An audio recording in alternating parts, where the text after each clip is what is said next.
Never mind. It's Pepsi. Pepsi. Oh, Pepsi. God, you shut your mouth, Kyle. You're fired. Here's a link. So, I mean, at the end of the day, that's the manufacturer recommended coolant. Use that.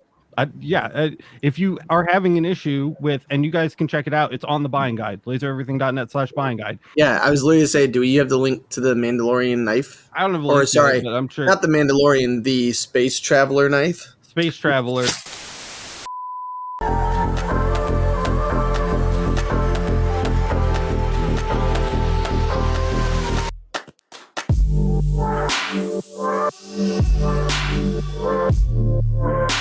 Like, yeah, no problem, man. I got you $8. I see you recording.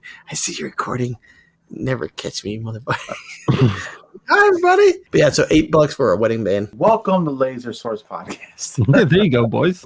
Voice has got under control. That's a very silky. Is that as silky as it looks, man? Is that like Under Armour material? It's just a dry fit. It's my work shirt. It's a schmedium. Schmedium. I have to wear black to work. So. Wait a minute. Hey, boys, ask Alex for a cigarette real quick. He's not smoking. You don't have a cigarette. Just ask him. Can I have a cigarette? Right? Like you can see Boyce in his like prime asking for a cigarette at a bar. Like, me, him. For more of that, check out emergency.net. But what's up, everybody? Welcome to another episode of the Laser Source Podcast, the #1 podcast. If you have questions about lasers, we're here to help. We're here to chat. We've got some news. We've got some updates. We did some things. So I guess we'll start with that. I do want to just quick shout out to everybody here in the live chat today. Thank you so much for joining us for the live show. If you're listening to the recording of this, remember you can catch the live show on YouTube, Twitter, and Twitch at 9 to 9:30, depending on the day, p.m. EST on Tuesdays. But for right now, we've got, let's see, Robert's in the chat here, Willie, Vince, Cuban Cracked, definitely becoming a regular, Laura as always, Anthony as always, what's up Scientific Duo, Don Glasscock, E2 Laser, Keith Boardley, Jack, we got all kinds of people here, Moss is back, Sargon Tavor, what's up guys, Mike C. Thank you guys so much for coming out today. We always appreciate you coming to kick it with the boys for a little bit. Miranda says Twitter since when? Just out of the loop. Since always. Always. I haven't mentioned this publicly yet, but everybody knows I got the Afterburner from LightObject. Well, I've been just really quick. What is that for people that missed it? Just in case, because we do have the Afterburner is basically the non-half-ass answer to leaving your laser in a uninsulated and cold place, and it heats the liquid as it runs through the system essentially. Right. So if your chiller is set to keep it below, I don't know what the Celsius equivalent of like 70 degrees Fahrenheit is, but 20. Let's call it 22, 20, 11, whatever. 7, orange. That's physics. Boys. Right. You set the chiller to keep it above freezing. So something like 60 degrees Fahrenheit, which would be like, I think 15 or 16 C. So it just keeps the heat in the liquid so that the ambient temperature doesn't freeze the liquid, and you keep the chiller on just as a circulator for now, because the generation of Afterburner I have does not have its own pump. Well, I've been testing the Afterburner in my garage with a little aquarium pump, and just a bucket of water. So it's been sitting out there all winter, I've had a bucket of water in my uninsulated frozen garage, and it's been doing great. How long does it take for a laser to become like pond water? I've had the same water in mine for 3 years, never changed it, never put anything in it, and it's crystal clear. In a perfect world, it remains a sealed system. And if it starts to look nasty, like you should be checking it every so often to make sure your water level is still good, because silicone can leach water through it over time. So it would be impossible to make it like a perfectly closed system without it becoming an extremely expensive project, right? So I've had the Mira for less than a year, like maybe 9 months maybe. I just put in maybe like 4 more cups of water, because it was, it started towards the high end of that little leveler on the back of the Miras, had that little yellow, green, red, whatever. And mine started getting on the lower end of that. I just filled it back up to the top end of the yellow, That's in 9 months. I put in like a couple cups of water, and that's it. Yeah. Distilled water. So that's for two reasons too. One, distilled water it's less conductive. It has the minerals are removed. So you're reducing the amount of particulate. It's less conductive. So when you have 10,000 volts going through your laser tube, it's less likely to arc or cause a problem. It's just better. It also means there's less minerals that can create issues. If you have like well water, there are some minerals that might not react well to whatever the metal is inside the laser tube or used in the chiller. So there's just a lot of reasons to do that. It's the same reason why you just don't want to take off the shelf coolant that you would put in a car and just dump it into your cooling system, because it's not a friendly thing to put into every piece of equipment. It's not good for the laser tube a lot of the time for a lot of them. Not a blanket statement, but distilled water is the right move. And that's the reason why I was testing the Afterburner. So yeah, I mean, at the end of the day, that's the manufacturer recommended coolant. Use that. If you are having an issue with, and you guys can check it out, it's on the buying guide, lasereverything.net/buying guide. If you have an issue with keeping your laser from freezing in the winter, pick up something like the Afterburner. The Afterburner is really great, as Kyle was mentioning, because it will warm the water. And what it does is the chiller never actually kicks in because it's freezing. It's freezing in your garage or wherever your laser is. So it's just acting as a pump, and you can set the Afterburner to heat it just under or over the threshold of the chiller's thermostat. So the chiller is never actually chilling. So you're not wasting any energy on the compressor. It's just moving that liquid through the system, and the Afterburner is keeping it warm enough not to freeze while it's circulating. And that works really well. If you do that with distilled water, a couple capsules of bleach, it's going to last as long as you could want it to. Boys, are you using bleach? Laura wants to know. No. Are you going to? Now that I've heard about it, yes. Good. I've been doing that here in the next not a ton. Not a ton. It doesn't take a ton. Capfuls. Yeah. Mm-hmm. Yeah, we're not pouring. There's no pouring. So, by the way, one more thing to consider too is if you're in the South, or if you're not in one of these, like all these guys are where it's freezing and things are cold.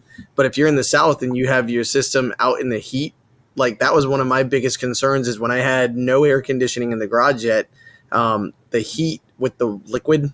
I mean, that's like a breeding ground for bacteria and stuff to grow. So that was always one of my biggest concerns. And you always like just check the flow. Like, by the way, you just open, take a look at your tube as it's flowing and see. It's not a hard thing. So if you're not sure what we're talking about, you literally open the cover of your tube, stand back, kind of take a look at it, wear your glasses if you're afraid to, that kind of thing, and literally just watch the liquid flowing through the secondary tubing. Yep. Yeah. Okay, I'm actually gonna make this. I got some bartenders. I got some jiggers for bartending. Alex and Michael just did one where they had the funnel the other day pouring in like the boiling hot water into the chiller from LightObject. That was cool. A good video. I want to see boys do that though. I want them with the vest and the bow tie.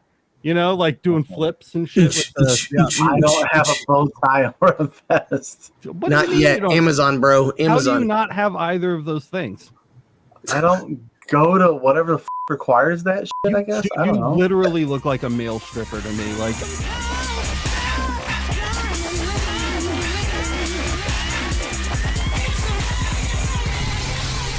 I guarantee you, if you go and look in your closet, look on Diana's side. Look on Diana's side of the closet. I guarantee you, she has a little white collar and a little black bow tie hanging on a rack, and she just hasn't given it to you yet.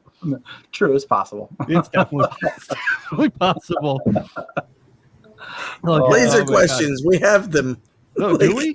I don't know. I thought we were here to entertain people today. First, we have a couple of comments I want to talk about. Yeah, I love this one. Yeah. I program industrial laser markers for a medical device company. Dope. One of the largest medical device companies. And you wouldn't believe how many times I have to reference something from a video of yours. And there's a follow-up, dude, right here to prove a point to people I work with. Good content over here. Thanks, Austin. We appreciate that, man. Thanks, man. Now, the next real question's from Willie. Hey, why would a Rakis 30 watt work copper? No problem. But a JPT 50 watt, not even touch it.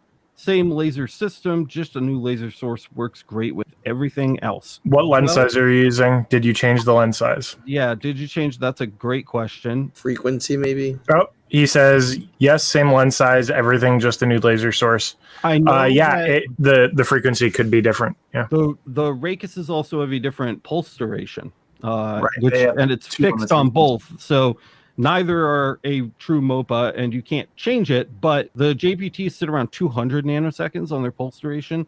The Rakuses sit more like in the 150 to 180 range, and it varies depending on the frequency you have set. I think the 30 watt might be even lower than that. Yeah, so you need to find your peak pulse output power, which is the frequency at which your machine outputs the most power, and use that. So it's a little nitty gritty. It might be a better question for the LMA because it might require a little back and forth, but if you have it available and you want to check that, we can swing back around and look at that for you. I'd like to know what settings you're trying to mark the copper with, because the pulse duration could do that. First question, by the way.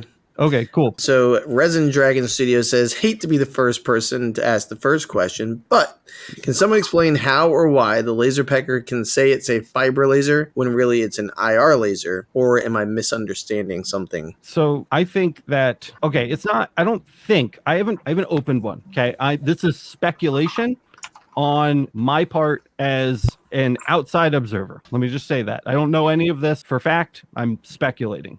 I need to say that very clearly. I don't think that they fit a fiber laser into those laser peckers. I think that they're IR diodes pumping some kind of smaller scale infrared laser, and I don't know how they have it set up.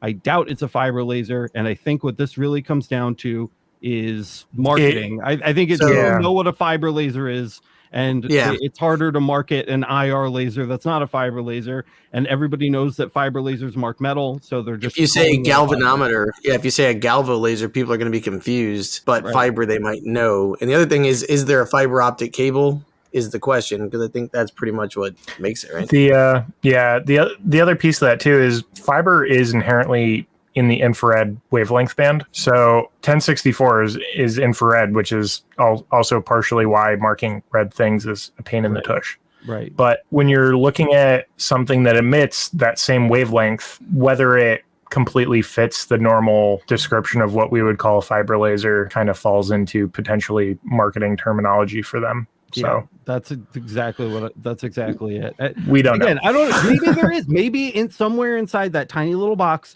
there's an itty bitty tiny little fiber optic cable coiled up and being pumped by diodes. I don't know. Diode. Yeah. I don't know. I don't think so. I doubt it. So I think it's probably a misnomer at best and skeevy marketing at worst. So I think that that's they key in on the demographic because think about Google searches and how those things work, and when that pops up, because a lot of people are like, I can't spend $2,500, I can't spend $3,000, and then magically here comes this laser pecker for what is it? I don't even know what they are. 1,500. For the record, I asked for one of those and they won't send it to me. So, well, there you go. So we don't know the answer. I don't know the answer, and I'm not buying it with cash because. Yep. Yeah. But anyways, I think that's what they're doing. I think the skeevy marketing, maybe not skeevy, but they're just, they're looking at worst. people. Yeah. Misnomer at best. All right. And also, Resin, side note for you, please ask the first question every time as early as possible, because whenever we start the podcast, I sweat until people start asking questions. If you didn't notice, we were talking about Boyce wearing a tuxedo tie, dancing to my background music of. Wait, I want to say something about Resin Dragon go for Studios. If you guys don't see them on TikTok, you gotta check them out. They have some really fucking quality content on there. It's really cool shit they do over there, man.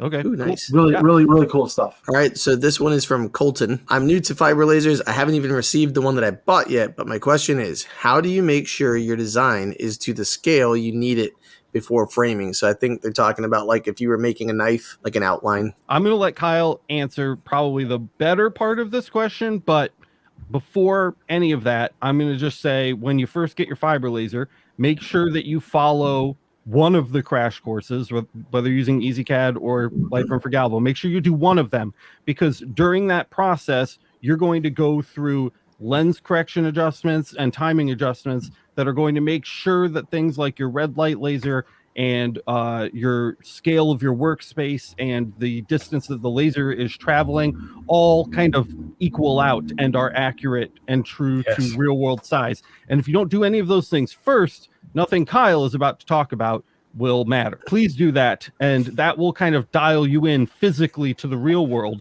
And then from there, Kyle has more experience than me actually chopping graphics to make things scale. What do you have to suggest on that front, Kyle? I have a physical thing to show you. Ooh, so this is actually a windproof lighter jig that I just bashed out 2 weekends ago. Thanks for not making me bleep you. Yeah. And I knew that was coming. But basically how I got there was you can start by taking a top-down photo, and you want to make sure it's straight on, it's top down, because if you try and take a picture of it pointing forward like it's in front of you, now you have to worry about skewing angles and weird stuff. Do yourself a favor, make sure it's top down, put it down on a flat surface, take a photo straight down at it. And you want to make sure that it's in the center of your lens, especially if you're using like your camera on your phone, because it helps avoid kind of that fisheye stretch that you tend to get when you're using a wide angle lens. And once you have a photo of the orientation that you want to engrave or make a jig out of, it's kind of the same process. You can drag it into LightBurn or AI or whatever software you want, and you can start creating vector lines. Use the line tool and just start dragging around, connecting points as to where you want the engraved surface to be. If you're engraving a coin, you can use the circle tool, find the center and drag out. And if you're off by a little bit, you can resize it by holding control. And if you're doing a knife, you can just create the lines around the edge, and you can grab the center of the line using the editing tool in LightBurn or in AI and put a curve on that line. Now that you have that, and it's all connected, you now have an outline, and you can put that as a toolpath, and you can use it for aligning graphics. You can use it to mask your graphics. You can use it in a lot of different ways. Matt, did you want to add something? I was going to say, yeah, I was literally to say, do you have the link to the Mandalorian knife? I don't have a link. Sorry, but I'm sure. Not the Mandalorian, the Space Traveler knife. Space Traveler. It's a great walkthrough, because I literally used it to do something similar on one of mine. It was one of the lives too. Friday live. It was a live. It is a little long, so if you're bored and you want to just kind of feel your way through the process, but a lot of the design portion of that, where I did the outline, it literally took maybe a minute and a half to do the outline portion of it. And then I kind of fumbled my way through, because one of the features for engraving photos where I wanted auto angle adjustment was removed actually because of an issue. Then I ended up masking it, tracing it, and doing it that way. What is the best extraction system for Galvos, guys? Says Randy Meter. I don't Centrifugal buying guide. First of all, buying guide. Second of all, extractors are sketchy. Exhaust is much better. So yeah, that was my answer. Yeah, I'm gonna kind of add on to that too when you're done. Yeah, no, go nuts. I'm done. I was gonna say, so when you're using an extractor, you need to be careful, because now you're using filters and relying on those filters to remove the particles that you're now putting a force of air behind. And if it doesn't extract all those particles, you're just blowing them into the room freely that you're breathing air in. If you're aware of how the body works and how the lungs deal with metal particles and inorganic materials and foreign objects, they don't go anywhere after they're in there. They're just in there for life, and it causes problems. So if you're going to do an extraction system, you need to make sure you maintain it and it's functioning as it should, and it's filtering what it's supposed to. And that's what I was going to say. And the fact that it is not a one-time purchase, it's a purchase and upkeep purchase, because those filters, when they're done, they're done. And Michael talks about that. He did a really cool video on the emergency laser engraving, right? Laser engraving 911. Emergency stop. engraving. International? Oh, God, it's an emergency. Turn on your shit and engrave. That's so funny. Laser engraving 911. I'll actually grab a link to that video. I was going to say, but Michael did a great video talking about like the ones that start here on the price point range of like $200 or $300 all the way up to, I think he had like a $5,000 one they sent him. Yeah. And it was really good video. The other thing is two things I saw because of this question. One thing I saw on the Facebook group this week is someone saying, no, it wasn't Facebook. It was in the Discord. Someone was like, I really underestimated the power of the fumes when I'm using a fiber laser. yeah, it makes smoke because you're shooting fire at stuff. Please make sure the guy didn't even have an exhaust for it. He was just. By the way, the other thing that's going to mess up is your lens because it's literally the smoke rises directly to its point of, it just goes up. So you're messing up your lens, you're messing up your lungs. It's really bad. And on top of that, you're not going to get a good engrave because the light's traveling through opaque smoke. Yep. So it's bad all around. Yep. So get exhaust. And then if you need the extraction too. I would use an extractor if you literally the only place you can operate a laser is like a 5 foot by 5 foot room with no windows. And you have to do it. And you absolutely have to do it. Then an extractor makes sense. The other time an extractor might make sense, I would say, is outdoors. If you're at an event or some kind of trade show or craft fair or town Most of those people wouldn't let you into them without some type of and that exhaust. That would be another good reason to use one because you're outdoors, your air is constantly being refreshed. But if there's literally any window, any port, any hole that you can cut, anything that you can do to go from extraction to exhaust, I highly recommend you do that. Can you, Voice, can you move your camera at all to show your window right there? Voice literally has, I think, one of the most simple. Yeah. There's that. Bam. Window. There it is. And it's gone. Yeah. Get it out. So, yeah. And again, when you're looking at extractor systems, they're consumables. You're talking about multiple filters. Usually it's 2 or 3 stages of filters, sometimes 4, and they get pricey. And there are some systems where they don't diversify those filters. It's an all-in-one that you just pull out and put in the new one, which makes them even less economical because the expensive portion of that being the activated charcoal and the heaviest part of it is usually fine for an extended period of time if the first filters are doing the job they're supposed to.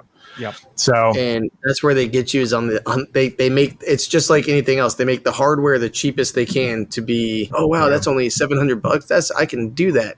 But then you got to use their proprietary stuff. So RT Go says, are there any LightBurn power and frequencies test templates for a fiber laser? You can generate your own in about 8 seconds. And I think there are some for the uninitiated or unwilling that have been posted to the download section of the Laser Everything website. If you go to the community project database, you can find ones that other people have uploaded there to share with the community for free. So I would check there as well. If you want to generate your own, hit up Laser Tools in the top of LightBurn and use the material test tool. And you can just tell it how many grids you want, what you want to change, and it will get you going very quickly. And the reason I made sure to... Oh, Alex is gone. Okay. I was going to say, the reason I made sure to tap that question first is because that ties into Gar's question, which is there a way to determine the upper and lower frequencies when you want the most range? I think that's what they mean by on a surface, like a substrate maybe. And that's where you could do a test setup like we were just talking about, or like Kyle was explaining. The other thing is if you're just talking about how do I find the lowest frequencies and the highest frequencies, that's actually in your laser settings. Yeah, so you would want to... Don't always rely on that. I would look at your source. You want to look at the model source. Yeah.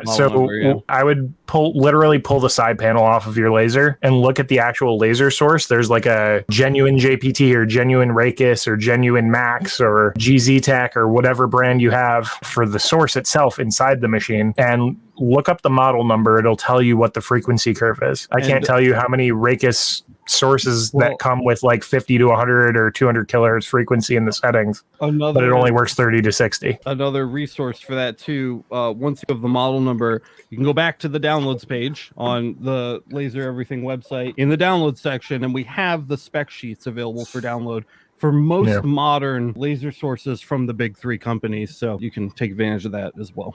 Cuban Crack says, hey, for pictures, do you guys recommend both Photoshop and AI or just one or the other? So without getting into that too much, I linked him just after that to the Ultimate Photo Engraving Guide, which goes into great depth about why you use what you use, when you use it, alternative softwares, everything you need to know. I would it's far more complicated than we can really get into. The answer is Photoshop, but I'm not going to get into why now. Because there's a really good video on it. It's a great video.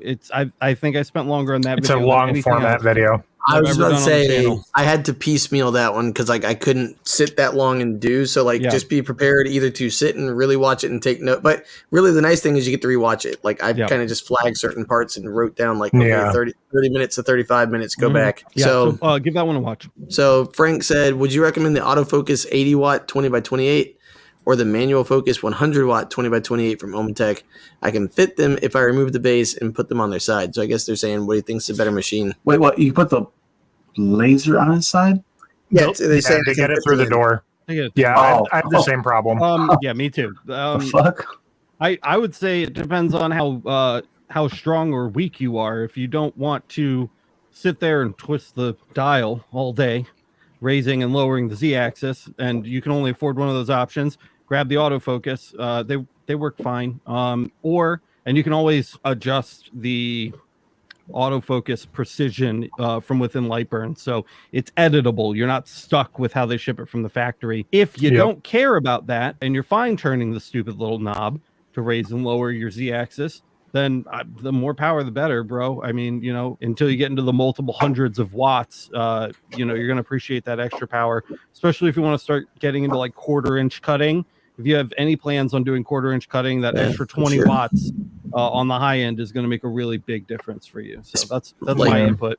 I'm literally cutting acrylic back here with the 150 tonight, and I'm able to just fly through. So like that extra wattage is absolutely correct. The other thing I'll add too is the tube replacements and the size of the tube, the physical tube length. The machine itself isn't spanning the entire size of the tube. The tube is actually longer than the machine. So you have like a little enclosure that sticks off the side of it to kind of protect the tube and the wiring going to it and the cooling tubes. I don't know if the Omtech 20 by 28 has a different size shroud based off of whether or not you're getting an 80 or 100 watt model, but that's something that I would maybe ask support and determine if you have a space limitation, because the actual size of the machine is the machine, but the tube is bigger. So just keep that in mind. I believe it's like 4 feet for the actual main housing, and then the tube extension box thing that covers it is like an additional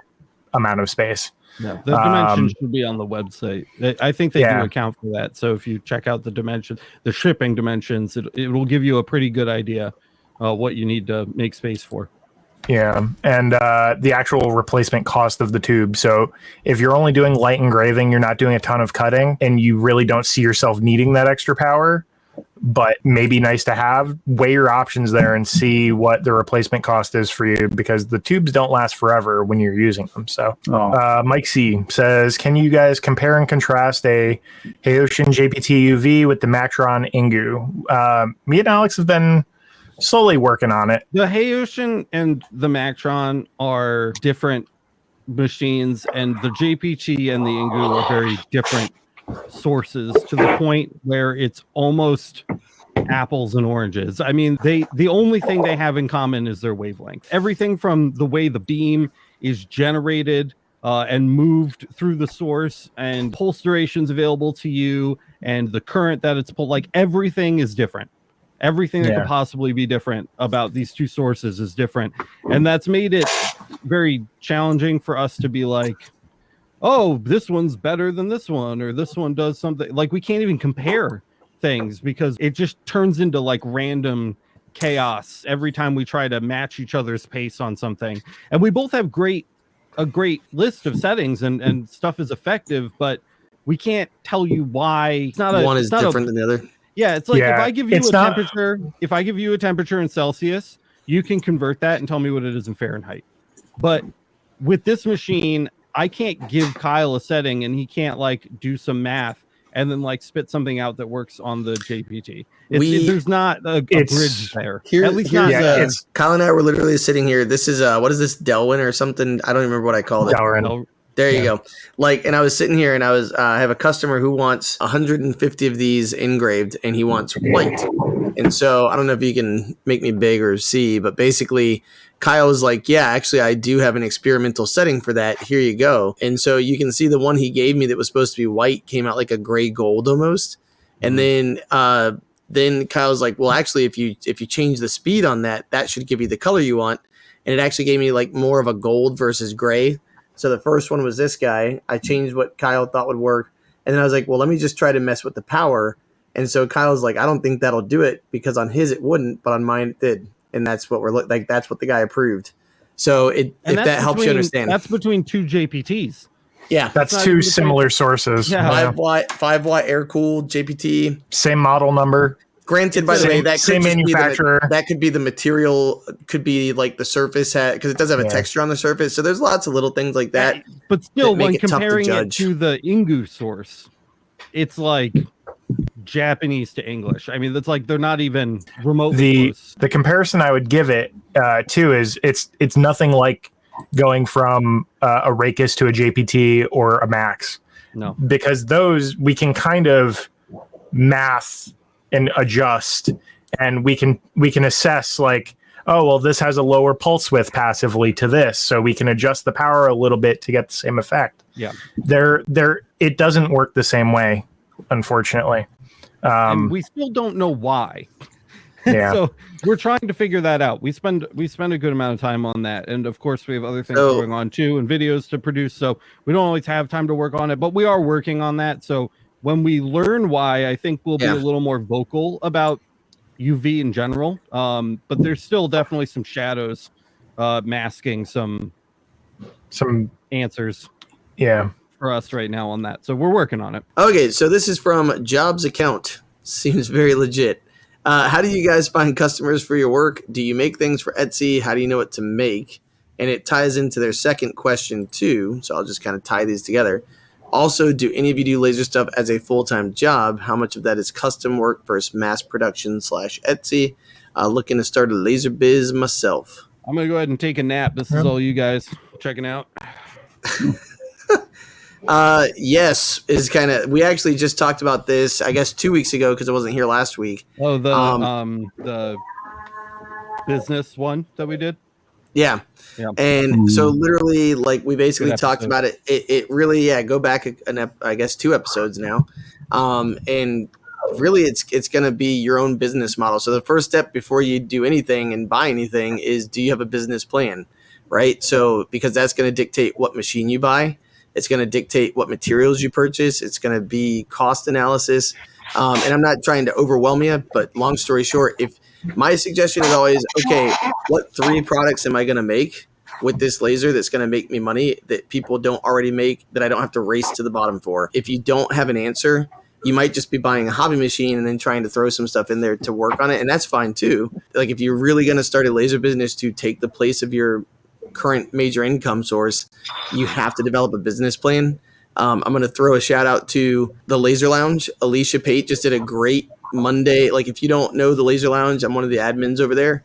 Go check it out. Alicia every Monday does basically Mondays with Alicia in May, and they have coffee and they talk about business related subjects because they are all about hustling and making that money. I would really suggest go over there and take a listen. Literally the last question that they asked on Monday, her and her husband James discussed, why do you have a laser business? And if you don't know that, then what are you even doing? Yep. And it's a fair question to ask. And then just go back through that YouTube channel they've got, because she focuses very much on business.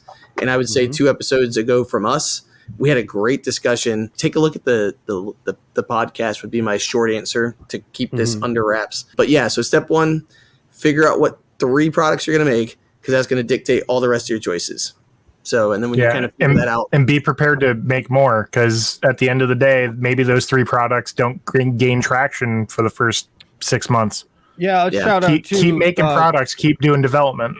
Go listen to the episode of the Laser Source podcast where we just did one about business, but before that we did one about with Daryl Aspen. We had a special guest on Daryl Aspen. Yes, excellent interview about kind of perseverance in the market and testing products and banging stuff out.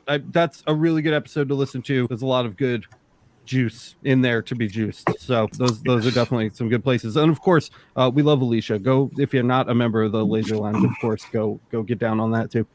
Yeah, and that kind of covers up the next 2 questions someone had asked, which was, how did you guys start your laser business? Actually, this would be a great one for Alex, and I mean everybody can kind of tackle this one. Did you guys start at craft shows or nah? I mean, I've told this story 80 million times. I started in my garage because I just moved to a new state, and my wife just took a job, and it was like, take a job now or do the business thing. And, you know, like we didn't have any money coming in, so I had to like decide right then and there.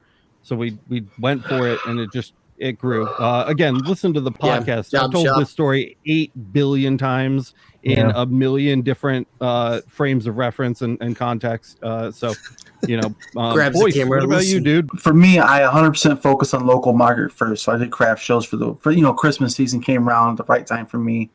And we just did that to kind of get our name out there. And then we started doing more stuff for like local high schools and local wineries to kind of dabble in 2 different markets with different kind of, possible exponential growth if you kind of hit the iron at the right time, where like right now it's a graduation season. So like I just created a file. I mean, my first file for sale on Etsy where $5 you can make a pre-K through graduation photo frames. You can slide I had to design a thing on the back. 12, yeah.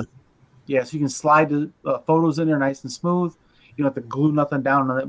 Like that's kind of how I looked at it, is like do local shit first for me. I did local stuff locally because there's no competition in Southwest Michigan outside of going like an hour away. And then I said, okay, let me make an Etsy shop to sell just the files of the stuff I make that I designed. And it's kind of like a basic passive income system.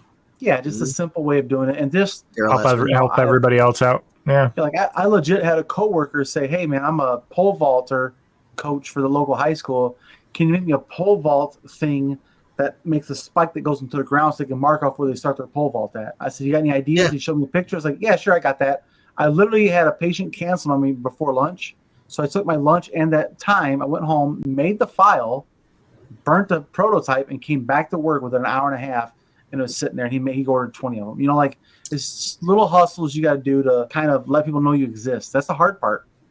Yeah. Like Etsy, man, you're a thimble in a fucking ocean. Local is for me is where we got to like be the big fish in a small pond, if you will. So that's kind of how my approach is dominate my local market and hope for a little minor successes on Etsy. And I actually never had a public business. And for me, I went from buying a laser to diving in with Alex on the channel. Yeah, so. I snatched you up. I snatched you up before you even had. Kyle was explaining how to use fiber lasers to me before he had a fiber laser. He was like, "Well, theoretically," and I'm like, "What theoretically?" I mean, and I just was like that. I just kind of skipped that word and was like, "He knows what he's talking about." And the man knows. For me, I started off, I'm a teacher, so I started working I kind of made stuff, posted it to Facebook. Coaches at the school saw it. Yeah, I know, right? Coaches saw it. And then that kind of took off, and that's actually one of the things I'm writing a article about it currently for the Laser magazine from Robin. Laser and so Focus. that's Laser Focus magazine. It's I mean, I don't want to give away too much, but I'm doing a little article for it. And basically, it's kind of like Boy said, and actually Anthony said it too, and I can't find his comment anymore, but he said business to business is the way to go. And so the cool thing is by being able to create a portfolio with people from the school, I was able to kind of walk into businesses and say, here's a collection of things I've already created, and it works. I'll also add to that too, real quick, that if there are businesses near you, and business to business is totally valid, it could turn into not only passive advertising, but repeat business if you find people who need stuff customized. If you have bars and restaurants near you that aren't major chains, you could engrave glassware for them. You could do coasters for them. You could do all kinds of stuff, right? And it doesn't even have to be food places. It could be, I don't know, the local golf place. Maybe somebody wants clubs engraved once a month or something. So there's so many options that you can dive into locally around you. Motorcycle shop for me, random. And when they ask, oh, who did this for you? Because you guys don't do this in-house. Now it turns into passive advertising and word of mouth. And you can drum up business from business to customer now. Nicholas Gomez asked, and again, this is where you can, these are a lot of questions that have been answered. So some of these might be some new people. Why did you actually close your engraving business? Was it not profitable? Was it profitable? Oh yeah. No, I closed my business because I like doing this much better. That's all. That's all. That's the only reason. It made plenty of money. It made enough money that we were able to have Miranda quit her job before we went full time on YouTube. So Miranda was able to quit her job and stay with the family or help out at the shop. And we were the name in our local area. And essentially, I had to choose what I wanted to do because I could give full time to my laser engraving business, or I could give full time to my YouTube channel. And I love hanging out with you guys. I love answering questions.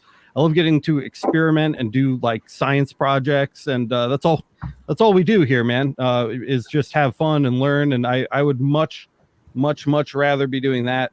So shout out to our LMA supporters that allow me to do that, because without you guys, I'd still be doing the shop and we'd be putting out a video a month and they'd be grouchy. So it had nothing to do with its profitability.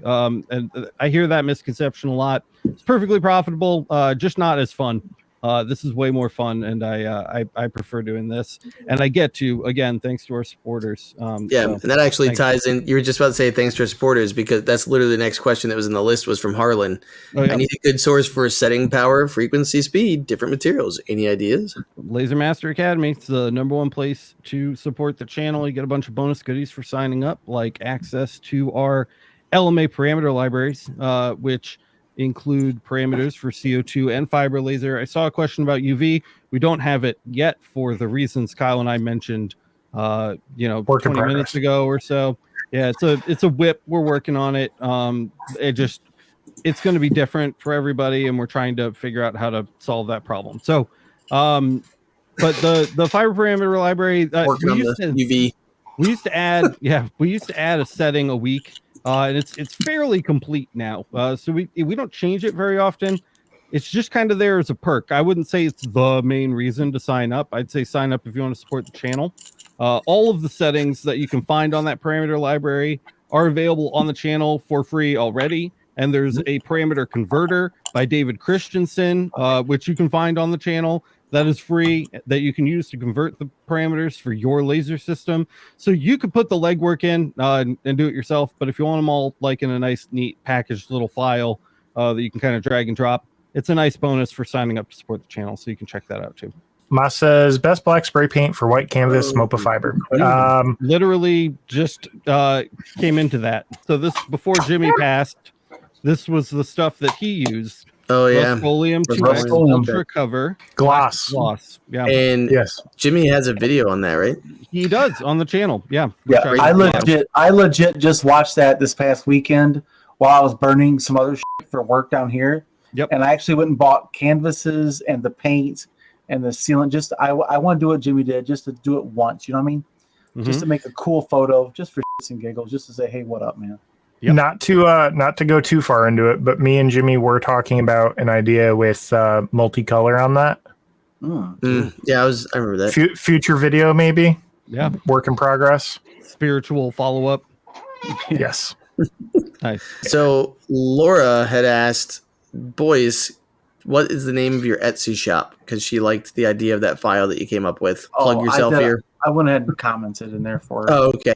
Yep, yeah. So that's in there for people. Because, by the way, that is something like my wife, like I told her about that. I was like, oh, yeah, Boyce is working on something cool. And she was like, oh, I love that. Oh, like just like the, oh. Yeah, like I was like, all right, calm down. Fucking Boyce. He's bald, man. White tie outfit that he's got on. He's like, what's up? Body carved from marble. Oh, yeah, that's what this is like. But he's basically the thinking man. You know what I'm saying? Like, it just that's marble ice cream. There it is, dude. That was it. He's cultured marble, dude. Yeah, he's Rocky Road. Willie says, Alex, is your laser source a JPT? I plan on cutting gold and silver. Alex has a couple JPTs. His 30 watt LP 30 watt JPT. LP. Yep. Mm-hmm. And then the other one's an 80 M7. The SFX is a 60. The SFX is a 60 M7. And then the new Mactron, which I've barely even gotten to touch because I've been so busy, is an 80 watt. M7, which has the highest pulse power out of any of the JPTs. I really want to play with that. And then we have the 80 watt GM from GZ Tech. Yeah.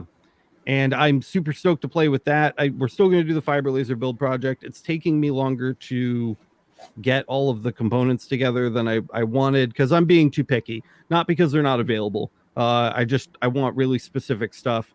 And also I haven't really had the time to put into it. Announcement, I guess.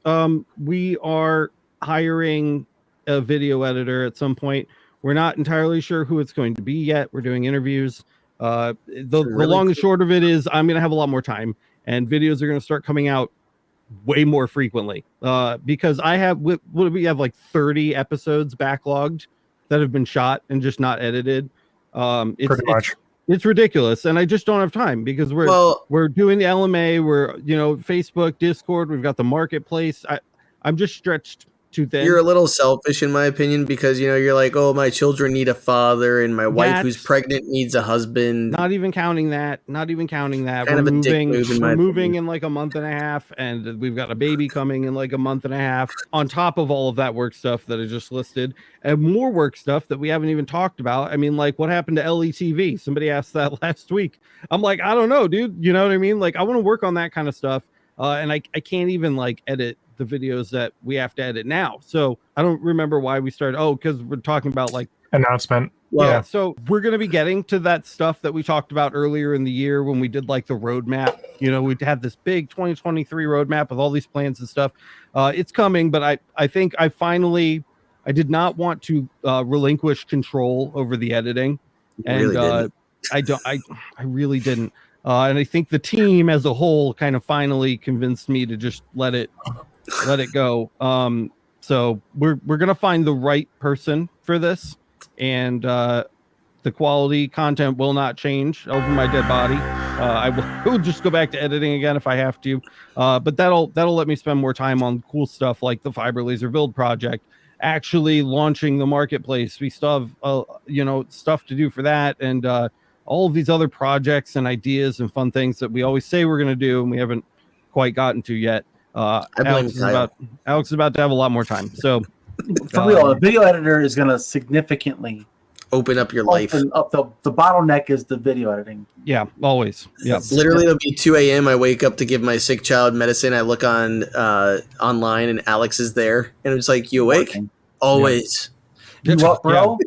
Yeah, I never stop, and it's just like, I don't know. Booty call. To go back to Willie though, because it's not all about you, Alex. Okay. Sorry. All right. But yeah, to go back to Willie, I have a 50 watt JPT. He's like, I'm out of this bitch. You, man. Either that or his what do you call it? No, not today. No. I'm just I'll take a second out of the spotlight. All right.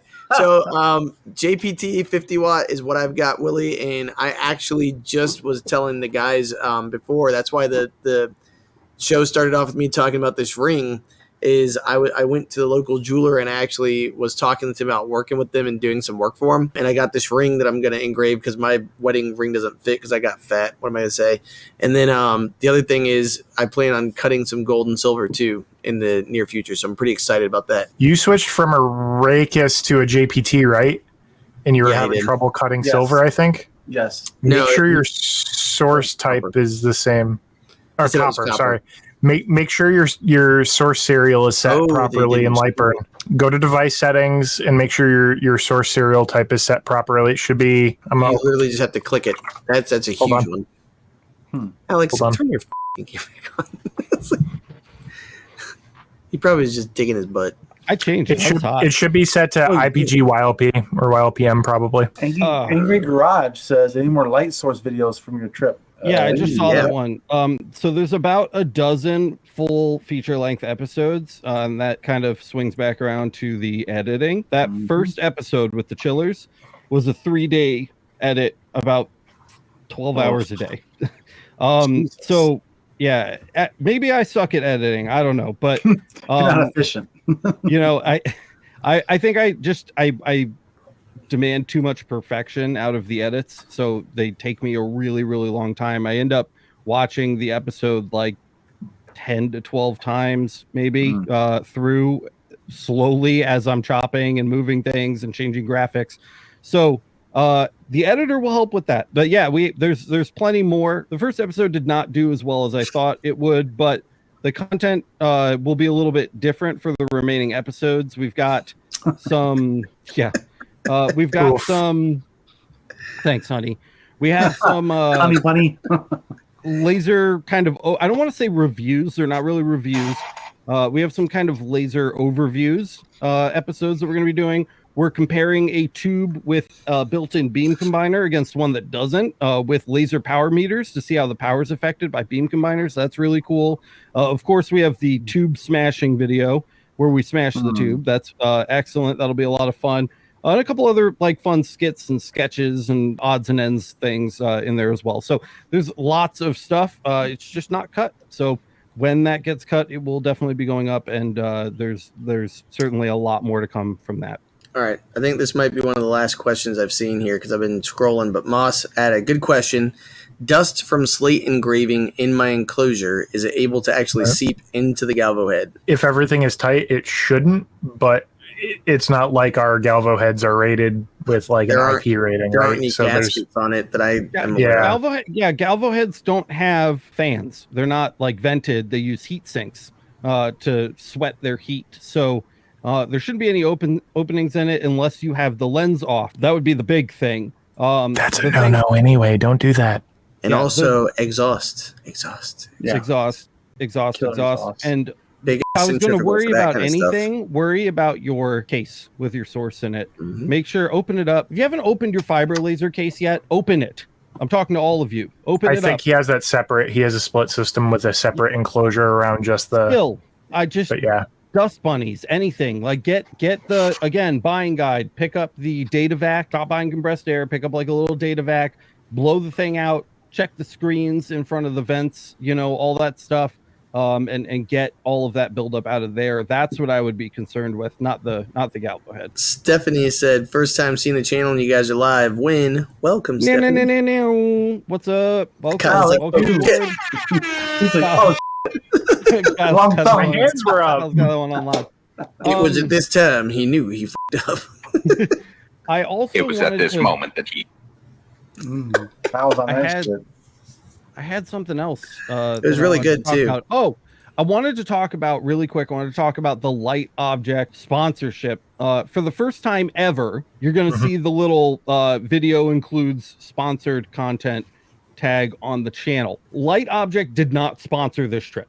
I just want to be perfectly clear about that. We spend the majority of the trip talking about LightObject's product, but LightObject actually did not sponsor the trip. The companies that LightObject works with did.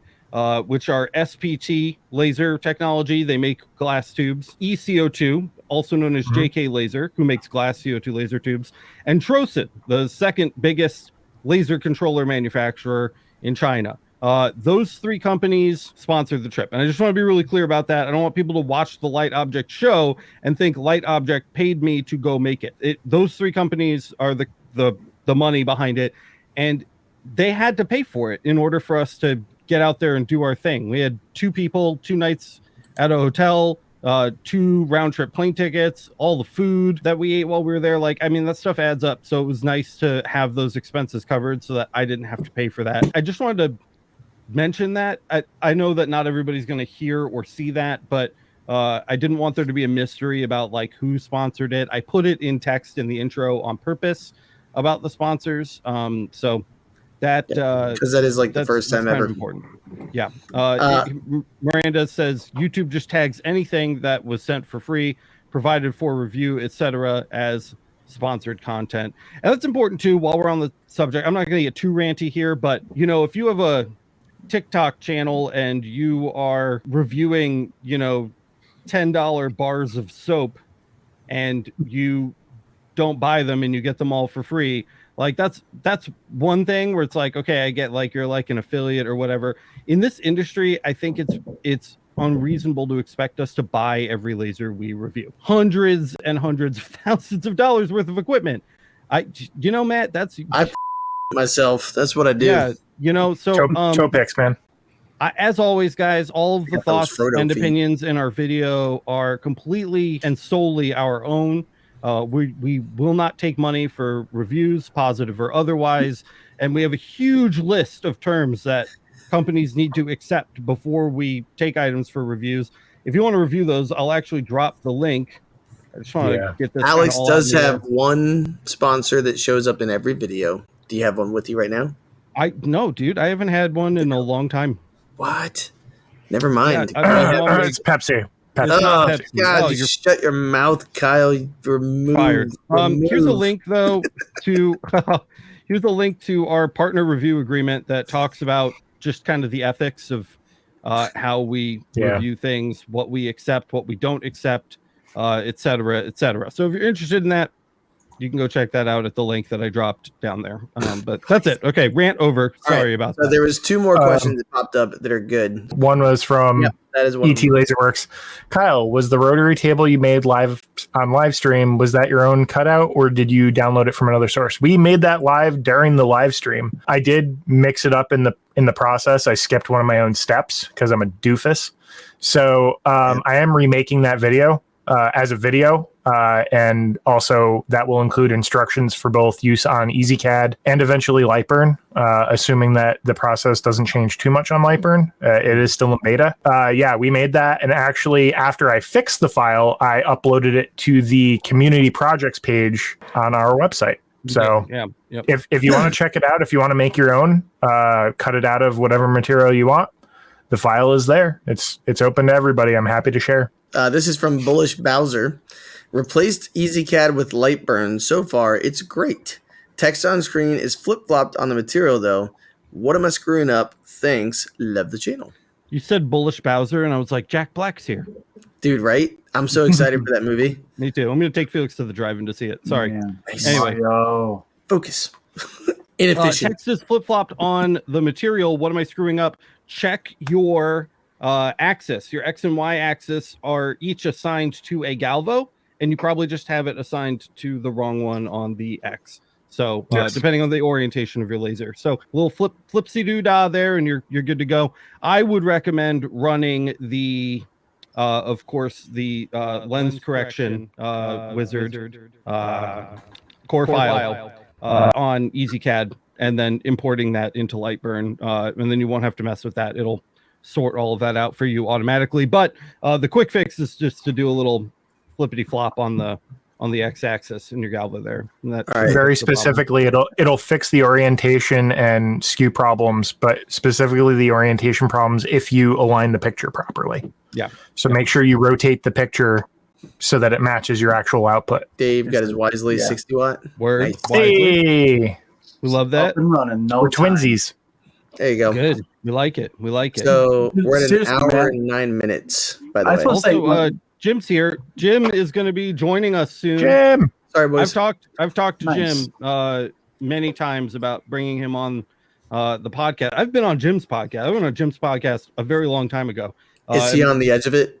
He's on the edge of it, dude. The bleeding edge of coming onto the show. And if you haven't checked out Jim's channel, I can't imagine how you could not have heard about the Edge of Tech by now. But if you haven't seen it, go obviously check that out. But Cool, dude. hopefully we'll have Jim on really soon. I want to hang out with Jim, dude. I want to talk to Jim.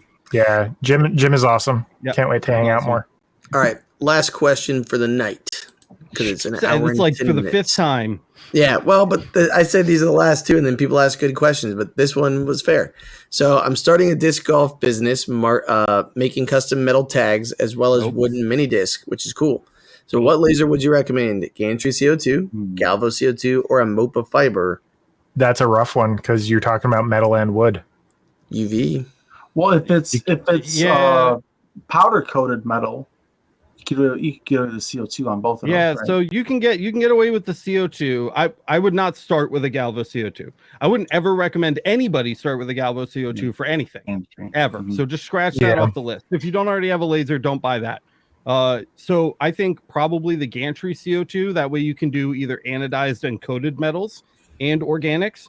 Or if you have a higher budget, you could look at something like a UV laser, which will mark most metals. Not engrave, mark most metals, and it will do amazing work on stuff like organics, like wood. So Point behind you. point behind you, Ranger.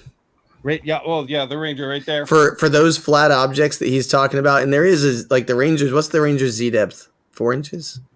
No, dude, longer than that. 6, 5.5. No, I mean it dropped. Doesn't it drop 4? Yeah, 6. Yeah, 8. that's what- Let me go look at it. So, but the reason I'm pointing at the Ranger is Alex just went and got to play with these at LightObject, the newer iterations, but he also has it back there. And if you're doing flat objects like those, the good thing about getting the CO2 gantry, in my opinion, is it also opens you up to cutting because of the continuous beam. And so you can actually cut your tags. You can do really cool I'd say custom trophies. At least 6 inches. Okay. That's what I was just saying is I think that'd be the better option. Nice. Because you can do all the stuff you want to do, but also it opens you up to creating like trophies and all kinds of really cool stuff. You're not cutting with the UV. No. I'm talking about the right. gag, that guy. No, yeah, So- I know. I'm agreeing. So if you're doing marking, if you're just doing marking, then that. But if you're doing, if you want to open yourself up, hey, Bullish, thanks, man. What up? Big time, man. It's No. Kyle, press the button. Yes, thank you. Laura says she's our neighbor, Alex. Sort of. Where's Laura?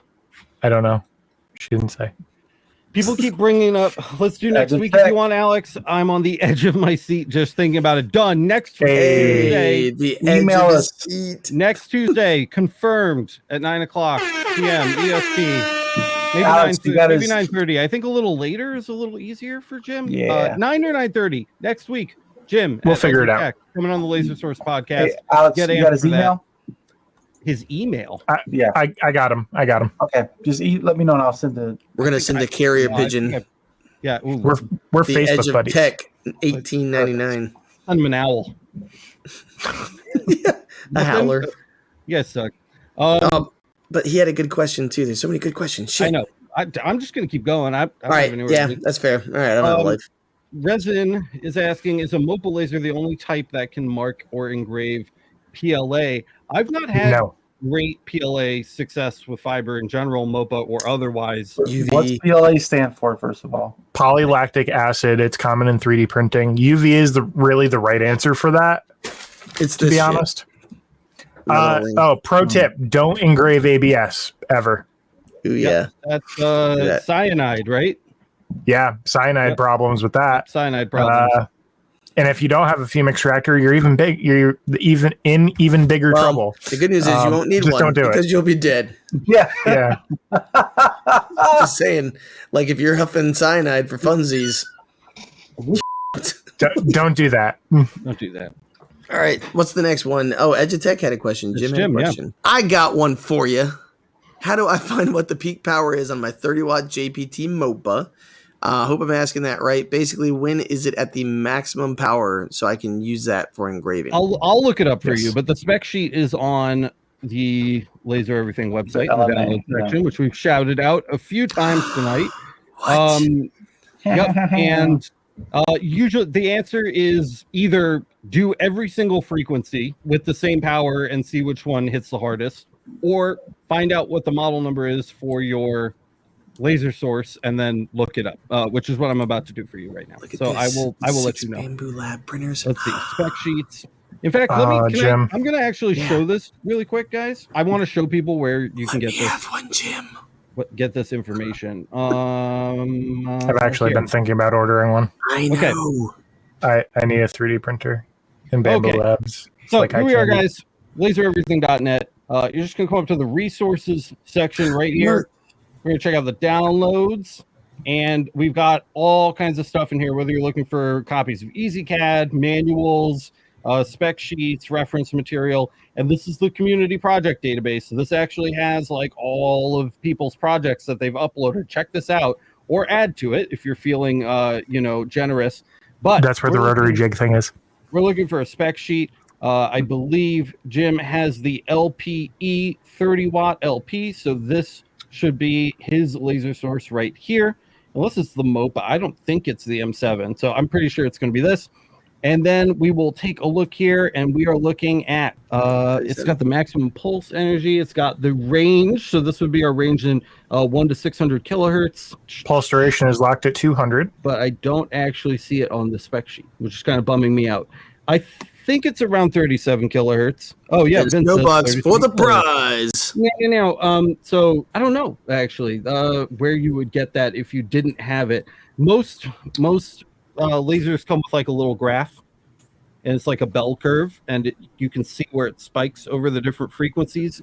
If yours didn't come with that, I don't have a good answer for you at the moment, which is disappointing. So that'll give me something to do tonight. I like Beam It Up Laser Works. Anthony's at a good 30 to 35 usually, like somewhere around like maybe. So he's a pretty smart guy there with that one. But you got to be careful because on like the Rakuses, right, that are like 50 to 80 kilohertz, it's going to be like 56 or 65 or it changes. So 37 is a good place to start if you have a JPT.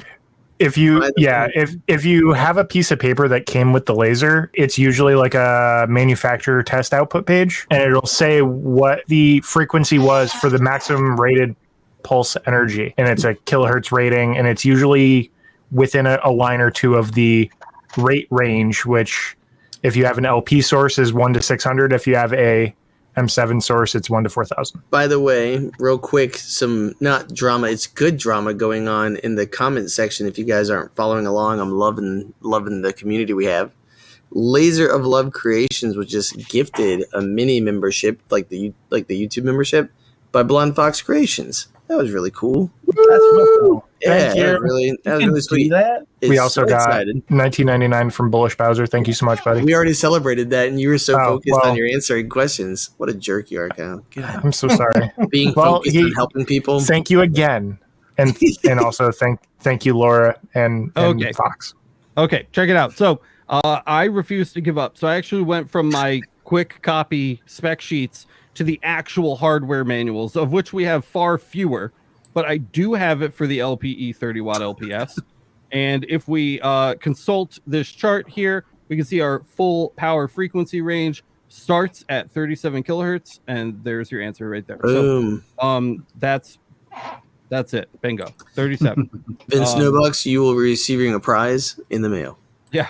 I don't know who's sending it, but it's coming. So anyway, guys, I just wanted to show off that resource and make sure that you guys knew this. There's so much good stuff there. Yeah, this is a great, guys. The website is designed all about like giving you guys to use.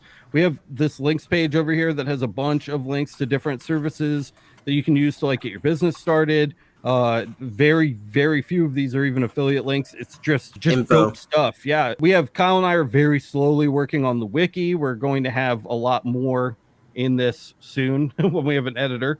This is one of the projects that's just kind of been sweating here on the side, but there's a lot of very common questions in here we're trying to get answered for you guys. So when we answer them on like the LMA or stuff like that, they usually will make it into the wiki, which we're working on. We also have the LMA. Obviously, go sign up for the LMA. We have a forum that we just opened as kind of like a backup community. So if anything ever happens to the channel, the forum is here. We can kind of all meet up here and decide what to do next. Our Discord server and Facebook group, obviously 100% free. Join those if you haven't already. The buying guide's here, Laser Everything Marketplace. We're working on it. We have the buying guide, every single thing that you could possibly need for your lasers from our favorite sellers. We give you multiple options on places to buy them, so you're not like locked into one place. You can shop around and check out all that kind of stuff. So I really recommend checking out the buying guide if you haven't already looked at that. We have our merch shop. If you haven't seen the merch shop, go look at our merch. We've got the shows page. You can search every episode on the channel right here. Every episode, you can search it right there. And we also have the Laser Source podcast here. So if you want to listen to the show in the future, you've got all of these links down here to be able to do that as well. And I'm going to actually plug this really quick since we are kind of getting to the end. Please, please, please, if you listen to the show on Apple Podcasts, rate and review it. Leave us 5-star rating, write a little review, and let people know that the show has been helpful for you. It helps us so much to be able to get in front of a larger audience on Apple's end. And Apple dictates a lot about how other podcast services serve content to listeners. So doing it there makes a big difference. So if you have an iTunes account, if you have an Apple phone or whatever, and you have 3 minutes, please go rate and review the show on Apple Podcasts. It makes a really big makes a really big difference for us. By the way, Vince, that thing I was joking about Vince winning a prize, but Willie was like, "Oh yeah, whatever happened to the knives?" The knives, that's a knives good are thing. here. I just saw them today. Actually, I'm literally. Remember how Miranda said Willie- he's inefficient?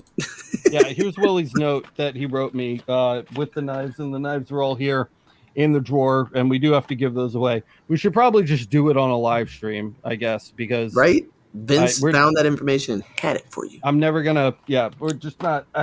It's a time thing, Willie. I very much so intend to give those away. They're sitting right next to my desk. I haven't been able to do it yet. Oh, Jim! Thank you so much. $20. I just Kyle, push the button.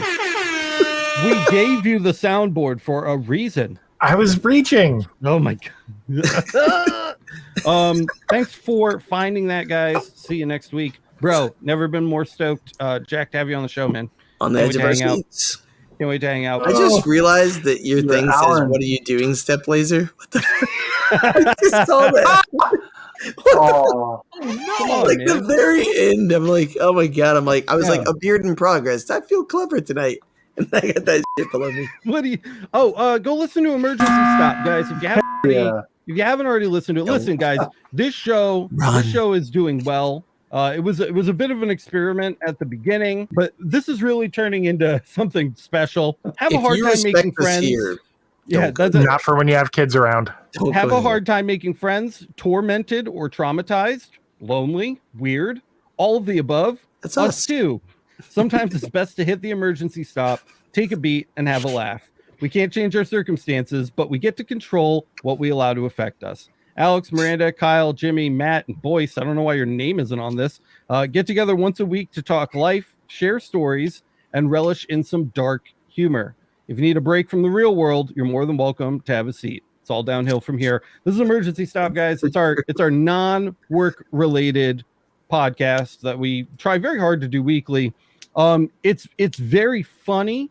It is very inappropriate, traumatizing. regularly borderline offensive, and extremely dark. So if you have a dark sense of humor and you're a little depressed, if you're a stressy depressy like the four of us, or I guess What the is it three of with us, you and rhyming words tonight? Give a little flippity flappity. flippity floppity, dude, stressy depressy. Boyce is pretty happy. The rest of us are Depressy. sad, and Boyce Wait a minute. used to be sad. So I'm alive and I'm not even on the description. That's fucked I know. up. I don't know what's up with that, dude. I don't know what's up with that. That's funny. Dave, thank you, Oh. buddy. Dave. Kyle. Nice. Go check. Kyle. Thank you, Dave, for the $7 super chat, bro. Appreciate you.